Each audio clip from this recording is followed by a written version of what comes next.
गुरु जी संगत जी, कैसे हैं आप सभी। आशा करती हूँ आप सभी अच्छे होंगे। और मैं फिर से आ गई हूँ गुरु जी के चरणों में शिव पुराण की आगे जो चंचुला का प्रसंग चल रहा था उसको कंटिन्यू करने। तो चलिए संगत जी शुरू करते हैं। विघ्न विनायक गणेश जी को प्रणाम करते हुए ओम गम गणपते नमः। ओम नमः शिवाय। शिव जी सदा सहाय। ओम नमः शिवाय। गुरु जी सदा सहाय। जय गुरु जी। शुक्राना गुरु जी।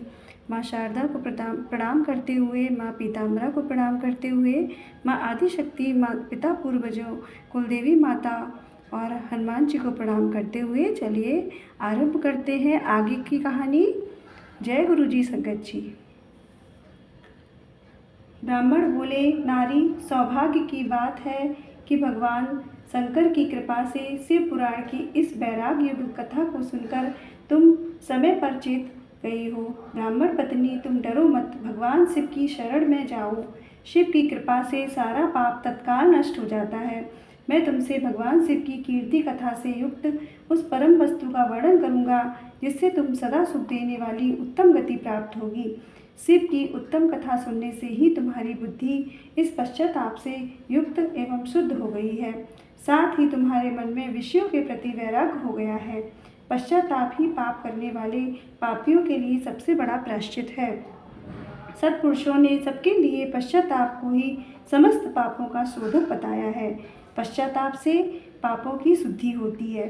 जो पश्चाताप करता है वही वास्तव में पापों का प्रायश्चित करता है, क्योंकि सत्पुरुषों ने समस्त पापों की शुद्धि के लिए जैसे प्रायश्चित का उपदेश किया है वह सब पश्चाताप से संपन्न हो जाता है।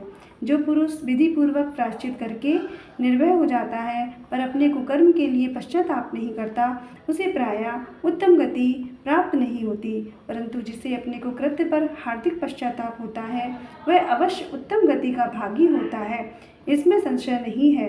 इस शिव पुराण की कथा सुनने से जैसी चित्त शुद्धि होती है वैसे दूसरे उपायों से नहीं होती। जैसे दर्पण साफ करने पर निर्मल हो जाता है, उसी प्रकार इस शिव पुराण की कथा से चित्त अत्यंत शुद्ध हो जाता है। इसमें संशय नहीं है। मनुष्यों के शुद्ध चित्त में जगदम्बा पार्वती सहित भगवान शिव का विराजमान होता है। इससे यह विशुद्ध आत्मा पुरुष श्री श्याम सदा शिव के पद को प्राप्त होता है। इस उत्तम कथा का श्रवण समस्त मनुष्यों के लिए कल्याणकारक बीज है, अतः यथोचित मार्ग से इसकी आराधना अथवा सेवा करनी चाहिए। ब्राह्मण पत्नी, इसलिए तुम विषयों से मन को हटा लो और भक्ति भाव से भगवान शंकर की इस परम पावन कथा को सुनो। परमात्मा शंकर की इस कथा को सुनने से तुम्हारे चित्त की शुद्धि होगी और इससे तुम्हें मोक्ष की प्राप्ति हो जाएगी। जो निर्मल चित्त से भगवान शिव के चरणार बिंदों का चिंतन करता है उसकी एक ही जन्म में मुक्ति हो जाती है। यह मैं तुम्हें सत्य सत्य कहता हूँ। सूत जी कहते हैं कि सौनक इतना कहकर वे श्रेष्ठ शिव भक्त ब्राह्मण चुप हो गए। उनका हृदय करुणा से आर्द्र हो गया। वे शुद्ध चित्त महात्मा भगवान शिव के ध्यान में मग्न हो गए। तदंतर विंदुक की पत्नी चंचुला मन ही मन प्रसन्न हो उठी। ब्राह्मण का उक्त उपदेश सुनकर उसके नेत्रों में आनंद के आंसू छलक आए। वह ब्राह्मण पत्नी चंचुला हर्ष से भरे हृदय से उन श्रेष्ठ ब्राह्मण के दोनों चरणों में गिर पड़ी और हाथ जोड़कर बोली, मैं कृतार्थ हो गई। तत्पश्चात उठकर वैराग्य युक्त बुद्धि वाले वह स्त्री जो अपने पापों के कारण आतंकित थी उन महान शिव भक्त ब्राह्मण से हाथ जोड़कर गदगद वाणी में बोली, ब्राह्मण शिव भक्तों में श्रेष्ठ स्वामिन आप धन्य हैं। परमार्थदर्शी और सदा परोपकार में लगे रहने वाले, इसलिए श्रेष्ठ साधु पुरुषों में प्रशंसा के योग्य हैं। साधुओं में नरक के समुद्र में गिर रही थी, आप मेरा उद्धार कीजिए। आप मेरा उद्धार करने के लिए उपस्थित हुए हैं। जिस सुंदर शिव पुराण की कथा को सुनकर मेरे मन में संपूर्ण विषयों से वैराग्य उत्पन्न हो गया, उसी इस शिव पुराण को सुनने के लिए समय में मेरे मन में बड़ी श्रद्धा हो रही है। ऐसा कहकर हाथ जोड़कर उनका अनुग्रह पाकर चंचुला शिव पुराण की कथा को सुनने की इच्छा मन में लिए उन ब्राह्मण देवता की सेवा में तत्पर रहने लगी। तदंतर शिव भक्तों में श्रेष्ठ और शुद्ध बुद्धि वाले उन ब्राह्मण देव ने उसी स्थान पर उस स्त्री को शिव पुराण की कथा सुनाई। इस प्रकार उस गोकर्ण नामक महाक्षेत्र में उन्हीं श्रेष्ठ ब्राह्मण से उसने शिव पुराण की परम उत्तम कथा सुनी, जो भक्ति ज्ञान और वैराग्य को बढ़ाने वाली है तथा मुक्ति देने वाली है। उस परम उत्तम कथा को सुनकर वह ब्राह्मण पत्नी अत्यंत कृतार्थ हो गई। उसका चित्त शीघ्र शुद्ध हो गया। फिर भगवान शिव के अनुग्रह से उसके हृदय में शिव के सगुण रूप का चिंतन होने लगा। इस प्रकार उसने भगवान शिव में लगी रहने वाली उत्तम बुद्धि पाकर शिव के सच्चिदानंद स्वरूप का बारंबार चिंतन आरंभ किया।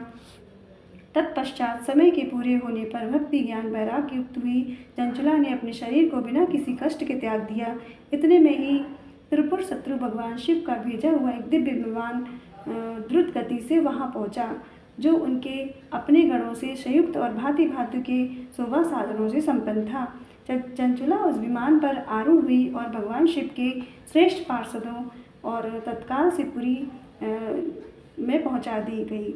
उसके सारे मल धुल गए थे और वह दिव्य रूप धारिणी दिव्यांगना हो गई थी। उसके दिव्य अवयव उसकी शोभा बढ़ाते थे। मस्तक पर अर्धचंद्र का मुकुट धारण किए वह गौरांगी देवी शोभाशाली दिव्य आभूषणों से विभूषित थी।